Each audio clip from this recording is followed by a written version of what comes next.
In the world of 21XX, unscrupulous scientists conduct questionable experiments on children, and those children end up becoming weapons, causing deaths and conflicts. But even as children, they sense that something is missing. Unconsciously, they understand they are trapped, and for that reason, they want freedom. In pursuit of that freedom, these superpowered children are ready to risk everything for a chance to leave and see the world that was denied to them. And these children are willing to face the world rather than return to the prisons from which they came. It is the year 21XX. We are aboard a ship on the Yellow Sea, on a mission to search for the treasures of an ancient civilization. Although at first glance, these supposed treasures seem like nothing more than a pile of junk thrown into the sea. But certainly that mad scientist has another opinion. But after all, what is that? That was one of the 5 artifacts, remnants of the technology of a lost civilization, so advanced that it still cannot be replicated today. These artifacts served as cyber-biological implants that allow the host to become a superhuman. And it seems Doc Kim already knows what to do with these artifacts, transplant them into children. But let's not watch those children suffer through those surgeries and brainwashing. Better to jump a few years into the future and see what happened to them in the end. And what happened was the rise of the Daesung Syndicate as the dominant criminal organization in Seoul. And that expansion was largely due to 5 children bearing the power of the artifacts. Those children would come to be called the Daejung Hounds. We shift to Area B of Seoul, in territory controlled by the Youngjun gang. The Daejung Hounds were sent on a mission in the area. And this is a good opportunity to introduce each of the children and their powers. Let's start with Gilya, the Butcher. The power of her artifact is to project claws through her skin and pierce her enemies. Younghee Longlegs is the person who understands Gilya best. The power of her artifact is to project blades from her legs that cut everything and everyone at high speed. The gray-haired boy is Sangu the Cannon. His artifact is a particle beam cannon installed in his head, used to destroy heavy armaments like tanks and planes. The next child is called Half-Faced Myung, and her artifact grants her the strength of the Jedi. But due to copyright issues, we'll just say she can move and destroy objects through telekinesis. And the last child of the quintet is Young Gil. He's the goofiest of the 5, but his power is devastating. He can discharge electricity at such high voltage that it burns human skin and destroys mechanical circuits. After another successful attack, the children were now collecting the spoils of the clash while waiting to be picked up and taken back home. And this seemed to be their modus operandi. A van would take them to some battle site, they do the dirty work, and then are collected and returned to headquarters. It's notable that that thug was called Professor, but that's partly because those children had been brainwashed. But, little by little, it seems that the brainwashing is losing effect. At least that's how it seems to Gilya. She begins to question what she is doing there, and what circumstances led her to fight on behalf of others. Pertinent questions, but questions that had never arisen in her mind until now. And naturally, they had never been answered either. But not only questions arose in Gilya's mind, a desire to get out, to see what the world is like outside that cycle of fighting and returning home, also emerged. Still affected by her new state of awareness, Gilya subtly begins to provoke that Professor, activating her artifact even while at rest. Although she isn't threatening anyone, the Professor starts shouting, ordering her to deactivate the artifact if she's not on a mission, even threatening to cut her dinner later. The provocation escalates into an experiment. Gilya questions what is the basis of those people's authority over the quintet. After all, physically, those children were far superior to those adults who were just ordinary humans. The Professor responded by feeling cornered and asking that the situation be reported to HQ. He never made a stand against the children, proving Gilya's thesis that there were no real bonds holding the Daejung Hounds to the Syndicate. The children arrive at the Daejung Syndicate, where Gilya will once again test her limits. And here we see that mad scientist from the beginning, but very well dressed. It seems that Expedition was good for his bank account. Today, he's no longer the crazy professor, but the all-powerful chairman. And he is throwing a party with the Syndicate's main bosses, while boasting about the results achieved by the dirty work of those children. By the children's and their artifacts' force, the Daejung Syndicate had succeeded in subjugating another gang in the Seoul region, expanding its zone of control. It seemed the Syndicate was at its peak.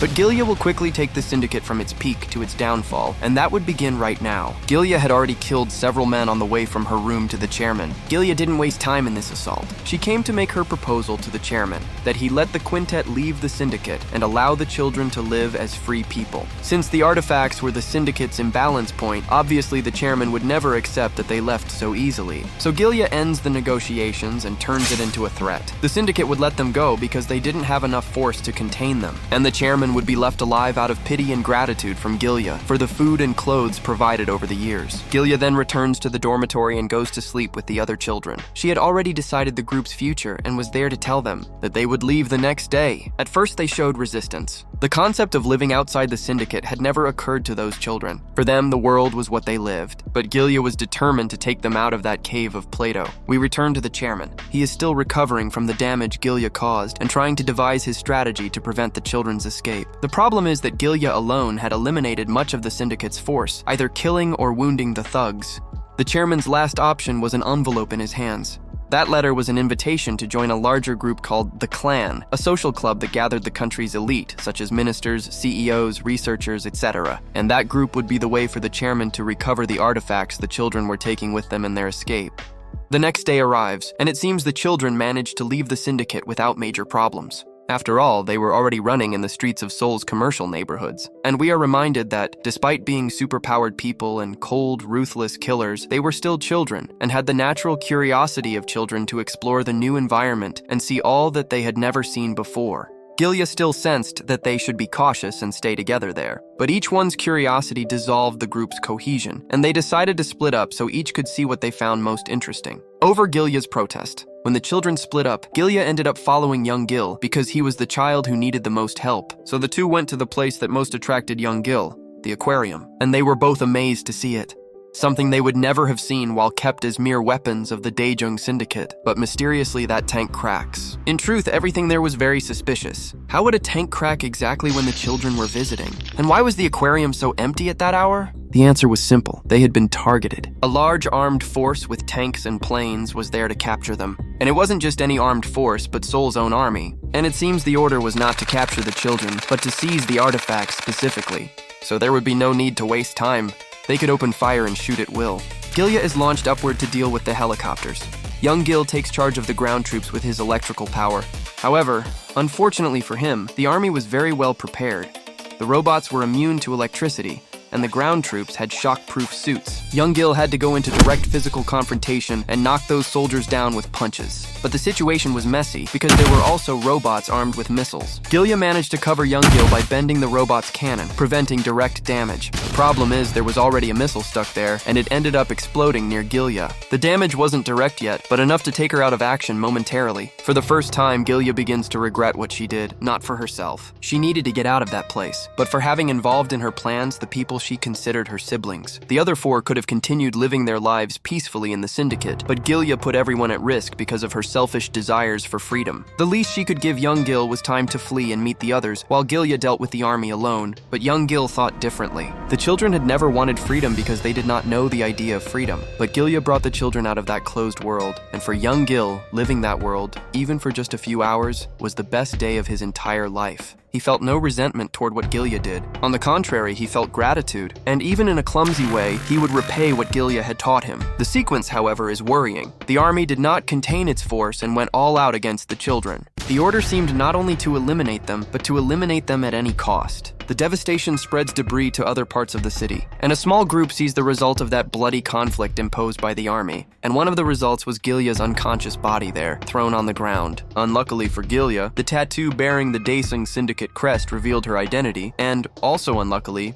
those boys belonged to a rival syndicate. They didn't think twice and took advantage of her unconscious state to capture her. And so Gilya, who had fled one prison, was returning to another, and this time alone. Before we start the next act, I think it's worth providing context about Seoul's gangs. In the world of corrupt city, the government forces only take care of the city's upscale neighborhoods and ignore the rest, which allows each gang to control one or more neighborhoods with the tacit support of local authorities. Neighboring the Daejung Syndicate is the Gangseo neighborhood, today controlled by the Beomio gang, a gang on the rise in the criminal world. This gang is led by Chunsik, who seems to be in a good mood today, and he is definitely pleased to know there is an artifact so close to his hands, and he will certainly want to make that artifact his. Gilya ridicules Chunsik, saying it's not so simple to use the artifacts. He would need trained people to perform the implant on new hosts. But the boss counters Gilya's caution by showing his trump card, so he orders Doc Kim to be brought into the room. Gilya actually recognizes Doc Kim. It seems they share a past. In that past, Doc Kim was the chairman's right-hand man man during the early formation of the Daejeong Syndicate, even serving as vice chairman. Like the chairman, Doc Kim was a skilled doctor who helped carry out the artifact transplant surgeries and performed the children's brainwashing.